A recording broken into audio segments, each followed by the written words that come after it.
El día que enterramos a mi padre fue también el día en que mi vida entera, todo lo que creía sólido y real, se derrumbó como un castillo de naipes. Mi esposa, la mujer con la que había compartido una década de mi vida, heredó $300 millones y en lugar de sostenerme en mi duelo, me miró a los ojos y me pidió el divorcio.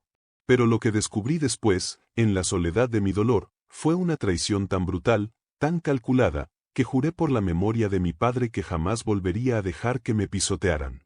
Si alguna vez alguien te traicionó justo en tu momento más vulnerable, si te abandonaron cuando el suelo se abría bajo tus pies, quédate.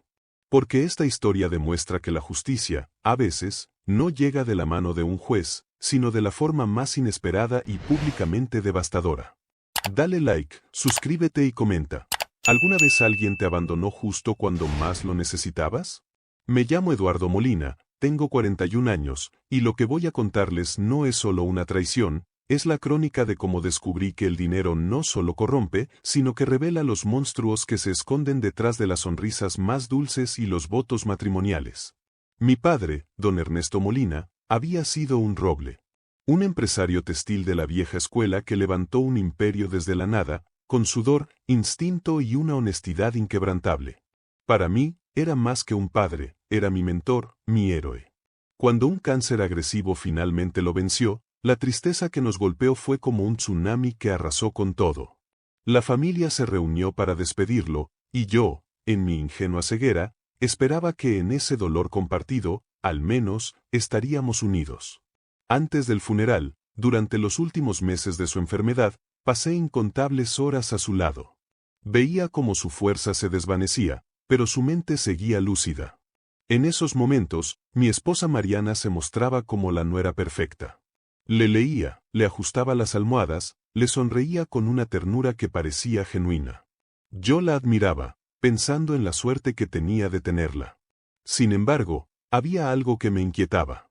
La frecuencia con la que aparecía Víctor, el asesor financiero de mi padre, con carpetas de asuntos urgentes que firmar. No molestemos a Eduardo con esto ahora, está demasiado afectado, le decía a mi padre, mientras me daba una palmada compasiva en el hombro. Y mi padre, debilitado, confiaba en él. Confiaba en ambos. En el funeral, mientras yo me sentía incapaz de moverme, paralizado por el dolor junto a su féretro, noté de nuevo la extraña energía de Mariana. No lloraba. Su rostro mostraba una seriedad concentrada, casi empresarial. La vi apartarse con los abogados de la familia, cuchicheando con una urgencia que me pareció obscena en un lugar sagrado. No le di importancia en ese momento. El duelo, a veces, nos vuelve ciegos y sordos. Lo que no sabía era que, mientras la tierra cubría el ataúd de mi padre, mi propia tumba se estaba cavando. Días después, nos reunimos en la fría y silenciosa notaría para la lectura del testamento. El aire estaba cargado de una tensión palpable. Yo confiaba, con la certeza del único hijo varón que había trabajado codo a codo con su padre durante 15 años, que heredaría el control de las empresas, el legado familiar. Pero la vida, y al parecer mi padre, tenían otros planes. El notario, un hombre de rostro impasible, se aclaró la garganta y, con una voz monótona que parecía ajena al drama que estaba a punto de desatar, leyó en voz alta. Por disposición final, y en plenas facultades mentales, don Ernesto Molina deja la totalidad de sus empresas, activos principales y el control absoluto del consorcio Molina a su amada y leal nuera, Mariana López de Molina. Mi corazón se detuvo. Un silencio de muerte se apoderó de la sala. El mundo pareció inclinarse sobre su eje. ¿Mariana? ¿Mi esposa? Escuché mal. Tenía que haber escuchado mal. Pero al levantar la vista, vi las miradas de todos mis familiares posadas en mí, una mezcla de lástima, shock y morbo. Y entonces, en medio de mi aturdimiento, mis ojos se encontraron con los de Mariana. Y lo vi. No fue una sonrisa abierta, sino algo mucho peor, un diminuto, casi imperceptible, brillo de triunfo en sus ojos. En ese instante lo entendí todo. Yo no heredaba nada. Apenas una vieja finca en el campo y algunas cuentas menores, las migajas de un imperio que ayudé a construir.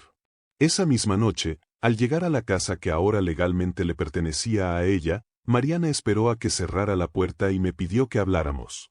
Yo, todavía en estado de shock, esperaba consuelo, un gesto de amor, una promesa de que manejaríamos esto juntos. Pero lo que dijo fue un puñal de hielo directo al corazón. Eduardo, creo que es momento de que nos separemos, dijo, con una frialdad que nunca le había conocido, como si estuviera discutiendo un contrato de negocios. ¿Separarnos? Pregunté, con la voz temblorosa, rota.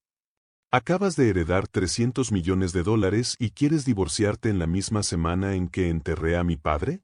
Ella me miró, no como a su esposo, sino como a un obstáculo, un mueble viejo que ya no encajaba en su nueva y lujosa vida. Exacto.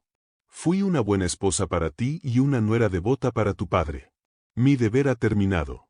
Ahora tengo un futuro que construir y, seamos realistas, tú no encajas en él.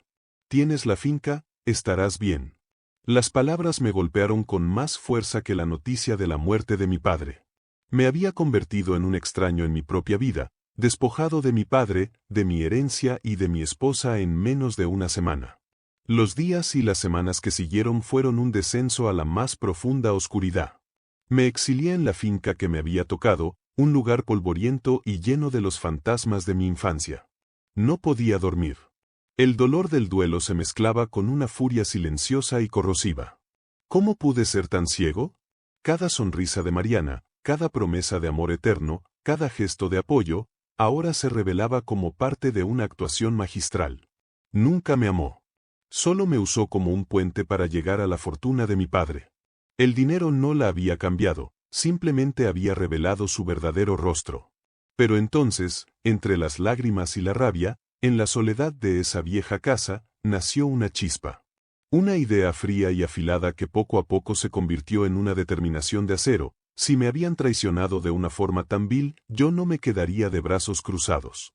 No por el dinero, sino por el honor de mi padre. Decidí investigar. Contraté a un amigo de confianza, un antiguo colega que ahora era un genio de la informática forense. Le pedí que fuera discreto, pero implacable. Que revisara cada movimiento financiero, cada correo, cada mensaje de Mariana desde que mi padre enfermó. Lo que descubrimos no fue brutal. Fue monstruoso. Mariana no solo había recibido la herencia. Desde hacía meses, mantenía un romance secreto con Víctor, el asesor financiero de mi padre. El hombre que le aconsejaba sobre inversiones era el mismo que dormía con su nuera. Juntos, habían tejido una red de mentiras, manipulando a mi padre durante los últimos y más vulnerables meses de su enfermedad. Le convencieron de que yo era un irresponsable, un derrochador, mostrándole informes falsos de supuestas malas inversiones que yo había hecho. Y le aseguraron que la única persona capaz de proteger su legado era la leal y brillante Mariana. Los mensajes recuperados de un teléfono antiguo que Mariana había desechado eran claros como el agua. No te preocupes, amor. El viejo ya casi no se entera de nada. Hoy firmó los últimos papeles que le preparaste. Pronto todo será nuestro. Cuando Ernesto muera, nos largamos a Mónaco. Lejos de su hijito inútil, que se pudra en esa finca que tanto le gusta. Sentí náuseas físicas. Habían jugado con la enfermedad de un hombre moribundo, con su confianza, con el amor de un padre por su hijo. Habían bailado sobre su tumba antes incluso de que estuviera cavada. Ya no era solo mi dolor personal. Era una cuestión de justicia. Juré por la memoria de mi padre que Mariana y su amante pagarían muy caro por su crueldad. Comencé a recopilar un arsenal de pruebas, mensajes, transferencias bancarias de Víctor a cuentas de Mariana, correos electrónicos donde planeaban su futuro, la joya de la corona, una grabación de audio recuperada de la nube donde se reían de la ingenuidad de mi padre. Y entonces tracé mi plan, no los enfrentaría en un juzgado. Los ejecutaría públicamente, en el mismo círculo social donde ella ahora presumía de ser la nueva reina. Sabía que Mariana, en su infinita arrogancia, estaba organizando una cena de gala benéfica en honor a la memoria de su suegro, para limpiar su imagen y consolidar su nuevo estatus de filántropa. Asistirían empresarios, políticos y viejos amigos de la familia. Sería el escenario perfecto para su coronación. Y para su caída. Llegó la noche de la gala. Me presenté en el lujoso salón vestido con un impecable traje de mi padre, un gesto simbólico de que su verdadero legado aún vivía en mí. Cuando Mariana me vio, su rostro se contrajo en una mueca de sorpresa y molestia. ¿Qué haces aquí, Eduardo? No fuiste invitado, dijo con desdén. Sonreí con una calma que la descolocó. Solo vine a hacer un brindis por ti y por la verdad. Cuando los invitados levantaron sus copas de champán, justo después del conmovedor y falso discurso de Mariana sobre el gran hombre que fue Ernesto, pedí la palabra. Con una voz firme que resonó en todo el salón, comencé a hablar. No con rabia, sino con la precisión de un cirujano. Hablé del amor de mi padre, de su confianza y de su legado. Y en su honor, dije, he preparado un pequeño video tributo para que todos recordemos al verdadero Ernesto. Hice una señal al técnico. En la pantalla gigante detrás de Mariana, donde se proyectaba una foto sonriente de mi padre, comenzaron a pasar imágenes felices de nuestra familia. La música era emotiva. La gente sonreía con nostalgia. Mariana me miraba con suficiencia. De repente, la pantalla parpadeó. La música se distorsionó y se cortó. La pantalla se volvió negra. Un silencio incómodo llenó la sala. Y entonces, apareció el primer mensaje, en letras blancas sobre fondo negro. Mi voz, ahora fría como el hielo, lo leyó en voz alta. No te preocupes, amor. El viejo ya casi no se entera de nada. Un jadeo colectivo recorrió el salón. Proyecté otra prueba. Y otra.